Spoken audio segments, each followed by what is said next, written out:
ఈరోజు సండే, మనలాంటి పని చేసుకుని బ్రతికే వాళ్ళకి సండేలు పండుగలు అలాంటివి ఏమి ఉండవు కదా. వెనక సైడ్ కనిపించే ఇటుకల కుప్ప 16,000 రాళ్ళు అవి ఈరోజు మేస్త్రి మొత్తం మోసేయండి అని చెప్పాడు. సగం ఇటుకలు అయిపోయాయి. ఒక్క గంపకు వచ్చేసి 20 ఇటుకరాళ్ళు మోస్తున్నాము.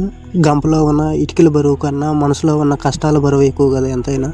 ఫస్ట్లో నేను ఈ పనికి రావడానికి నిర్ణయించుకున్నప్పుడు ఈ పని కష్టమని తెలుసు, కానీ అప్పుల బాధల వల్ల తప్పక ఏదో ఒకట్లే ఈ జీవితాన్ని ఇలా నెట్టేద్దాం, మనకి ఇష్టం వచ్చింది చేయలేం కదా అని ఈ పనిలోకి వచ్చేసాను. ఊర్లో అందరూ అంటుంటారు, నీకేంరా నువ్వు హైదరాబాద్కి వెళ్ళి బాగా సంపాదిస్తున్నావు అని. కానీ వాళ్ళకేం తెలుసు మేము ఇక్కడ పడే కష్టాలు. చలికాలం అయినా కూడా ప్రొద్దున్న 5 గంటలకు లేచి ఎంత చలి ఉన్నా కూడా వణుక్కుంటూ ప్రొద్దున 5 గంటల నుంచి సాయంత్రం 7 గంటల వరకు రెస్ట్ లేకుండా కష్టపడుతూ ఉంటాము. మొత్తానికి ఇటుకలు అయిపోయాయి. ఎంత కష్టమైనా కానీ పని కోసం జీవితం కాదు, జీవితం కోసం పని చేస్తూ ఉన్నా. అందరూ వీడియోస్ చూస్తున్నారు కానీ కనీసం సపోర్ట్ చేయడం లేదు బ్రో. అయినా నాలాంటి పని చేసుకొని బ్రతికే వాళ్ళకి ఏం సపోర్ట్ చేస్తారు లేదు. కానీ మీరు తప్పక నాకు ఎవరున్నారు?